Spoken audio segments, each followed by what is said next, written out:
Kia has revealed the new EV5. Now, this is not just a reveal, this is actually the details, the real details of this car.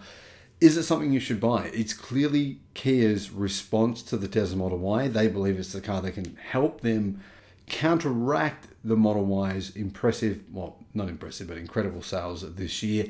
Can it do that? Maybe. Here's how it compares to the Tesla Model Y and whether or not you should consider buying one. Hello, my friends. Welcome to the channel. It's great to see you. Thank you for tuning in. I'm Sam Evans. You're watching the Electric Viking. Welcome to all the new subscribers. Great to have you. Welcome back, everyone else. Kia's EV5. It's a little bit smaller than a Tesla Model Y in terms of actual length. Now, width, it's about the same width, but it's obviously higher and boxier. So internal space could be relatively similar to a Model Y, probably just a little bit less. Obviously, its angular lines are very different to the Model Y. You would think it would be a little bit less aerodynamically efficient because it's a fairly boxy car. And that's more than likely to be the case. But a lot of people like this kind of look.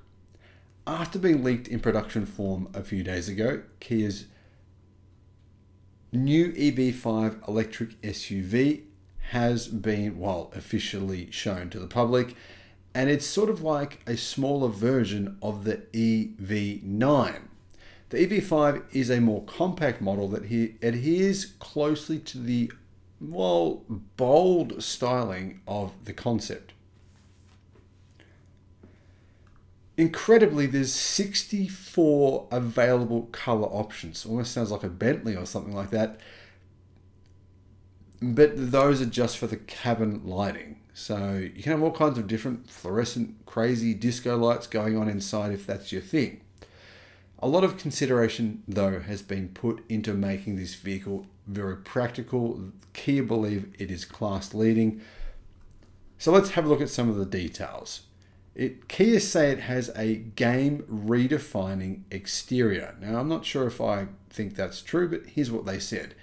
Inspired by the interplay between natural landscapes and contemporary architecture, the EV5 is clearly a shrunken EV9. Similar in size to the Sportage, the Kia Sportage, of course, the EV5 has dramatic LED lighting that wraps around the upright front fascia and below the hood. Kia's digital tiger face replaces a traditional grille, and the three-dimensional signature star map lighting was inspired by star-studded constellations. Like the EV9, the EV5 has flush-fitting door handles and a rising belt line from the C-pillar. There's wide shoulder lines, powerful fenders, and pushed-back D-pillars. Now, a lot of people not hugely in favor of the styling. I think it looks pretty good, though. I'm not saying it's the best-looking electric SUV out there, but it looks decent. At the back, the taillights stretch almost entirely across the body instead of high up alongside the back window like the EV9. I think the taillights actually look better than those on the EV9. The exterior colors include snow white pearl, clear white, starry night black, magma red, ivory silver, also available in a matte finish, frost blue, iceberg green, tide blue, and shale grey. So there's quite a few different color choices. Based on Kia's research, millennials consider their electric SUV interiors as being an additional room to live in and not merely a place to get from A to B. In other words, a lot of millennials apparently these days are just sleeping in their cars. That's what Kia says anyway.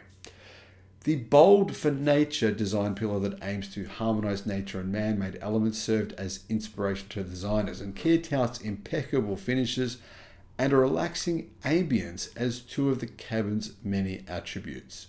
The clean dashboard features dual screens above neatly integrated ventilation outlets and a row of physical controls for the climate control.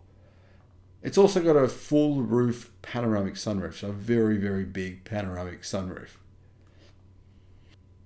So what about power figures, battery sizes, all of those kinds of things? Well, apparently it's going to produce 215 horsepower, single motor version that is, and 229 pound-feet of torque for a top speed of 115 miles an hour. Not massively powerful. It will be rear-wheel drive And it will have a lithium nickel manganese cobalt oxide, or NMC, ternary battery pack with a range of 372 miles in its most expensive variant. That's a pretty big range for any EV, let alone a very boxy looking EV like this. So the battery pack is likely to be quite big. However, the base version has a fair bit less range than that. It'll have 77.4 kilowatts. Then there should be another version that'll have an 82 kilowatt hour battery, and the version with 373 miles of range, that's about 600 kilometers, by the way. We don't know the battery pack size for that one. So what's the actual size? It's 4,615 millimeters long, 1,875 millimeters wide, and 1,715 millimeters tall. That means it does compete with the Model Y, but it's, like I said, a bit shorter. In fact, it's around about 135 millimeters shorter. The Model Y, for example, is 4,750 millimeters long. But of course, like I said, because this is quite boxy, it does have a relatively large interior for its size. This new SUV will sit in price between the Niro EV and the EV6. Even though it will actually probably have a bigger interior than the EV6, it will be priced at apparently a slightly lower price. According to reports, it'll start at around about $42,600 US, meaning in theory it could be cheaper than the Model Y. Now, I don't think that's very likely because that's the price in South Korea. Most likely it's going to cost around $45,000 to $50,000 US for the base model, and it will qualify for the EV incentives as long as you lease it. If you want to buy it outright, it won't qualify because they're actually made in South Korea. Now, in the future, Kia do plan on making them in the US, in the United States, but that'll be a few years away. And at which point then you will be able to buy it front up and qualify for the EV tax incentives. So what are your thoughts on this, guys? Do you like it? Do you love it? Do you hate it? Is it something you would actually consider based on the prices and the specs that I've revealed? Now, there will be a dual motor version as well. We just don't know exactly what the specification details are for that model. I'm going to guess that Kia probably hasn't even finalized those details themselves yet. And once they do, we'll hear about those. Let me know your thoughts in the comments, and thank you for watching. Bye-bye.